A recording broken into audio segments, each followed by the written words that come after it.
The Power of Love. Some of life's funkiest experiences make some of the best stories. It was 1999 and I was traveling around the south of India, going to temples and ashrams and doing my spiritual thing, getting my spiritual groove on. Two friends of mine and I had arrived at Pondicherry to visit the Sri Aurobindo ashram. We got to the bus station. My two friends went directly to the main ashram hotel, the Park Guest House. I told them I would get there a little later, wasn't worried about getting a room. It was the hot season in the south of India, 120 degrees in the shade, and according to the guidebook, nobody in their right mind would be there except me and my friends. I showed up to the hotel about an hour or so after my friends had gotten there.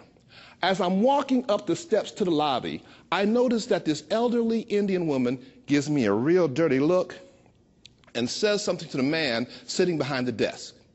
As I walk up to this man, he says, "Can I help you?" I said, "Yes, I'd like a room." "We don't have any rooms. Keys up and down and all over the board."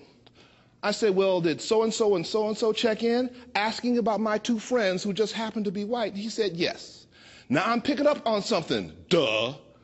But I don't want to believe what I'm picking up on because I'm at an ashram, a spiritual place. But I maintain my spiritual equanimity. "When will you have some rooms?" I asked. "Maybe in a day or two." All right, I go check in another hotel. The next morning, I'm having breakfast with my friends in that hotel's restaurant.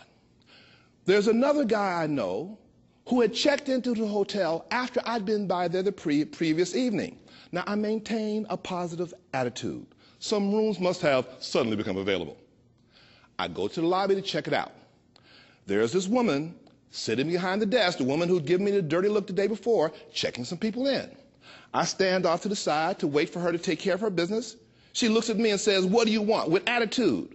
And I said, "Well, I came to see if you had some rooms." "No, we don't have any rooms. And this isn't just some ashram. This is for people who are coming for the Sri Aurobindo ashram and only rooms for people who are coming to the ashram. Like I'm halfway around the world and I don't know this?" Now I am perturbed. I'm mad. I've had enough of this town. I've had enough of this ashram. I make arrangements to leave the following evening. The next morning, I go back to have breakfast with my friends in the hotel restaurant. I am physically barred from entering and told that I have to go get this person's permission to go into the restaurant. Time out. You're talking about your former 60s militant. I know how to yell, scream, cuss, and fuss. Ain't done it in a while, but I still remember how. But I maintain my spiritual equanimity. I go to the lobby. I say, "Madam, is there some problem? I'm just going to have breakfast with my friends in a restaurant. May I go in?" "No, you go and wait in the lobby." "Oh, it's on now. She done messed with the wrong person. I'm getting ready to raise some cane up in here." And just as I'm working myself up, this voice in my head says, "This is a test. It's easy to love those that love you. The test is to love those that hate you." And I figure this woman qualifies. Now, you must understand, love was not uppermost in my mind in terms of things that I wanted to send her. I can think of a hot, fiery place I would joyfully have sent her and joyfully use my size 12 to help her get there. So I'm thinking love, I'm thinking about the Fred Sanford kind of love. But then I remember auras, the energy that surrounds every living thing. And I remember reading that pink was the color that represented divine love. And I figured we definitely needed some divine love up in here. So mentally, I enveloped her in this bubble of pink light, and I started pumping pink at her butt. I was pumping pink, I was pumping pink, I was pumping pink. I worked up a sweat pumping pink. I did this for, 5 or 10 minutes. All of a sudden, the woman comes over to me, totally different demeanor, totally different tone of voice. "Are your friends in the restaurant?" I'm from Chicago. We'd be suspicious. I'm thinking, "What's up? You set me up? What's going on?" "I don't know. You wouldn't let me go see." She says, "Oh, well, go. Please go." And she personally escorted me into the restaurant.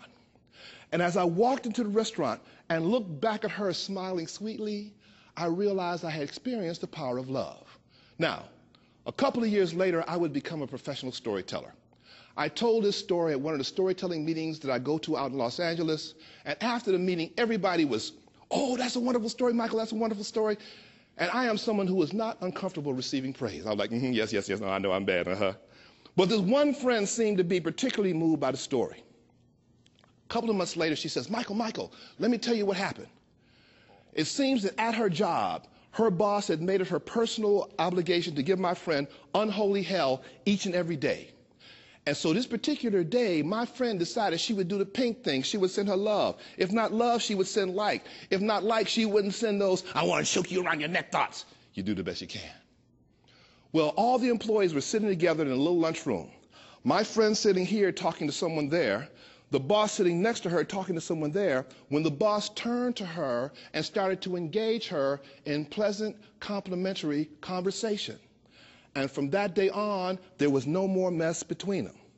The power of love. Now, I'm going to fess up. I passed that one test, but I have flunked quite a few. But it is worth the effort, and that's the end of that.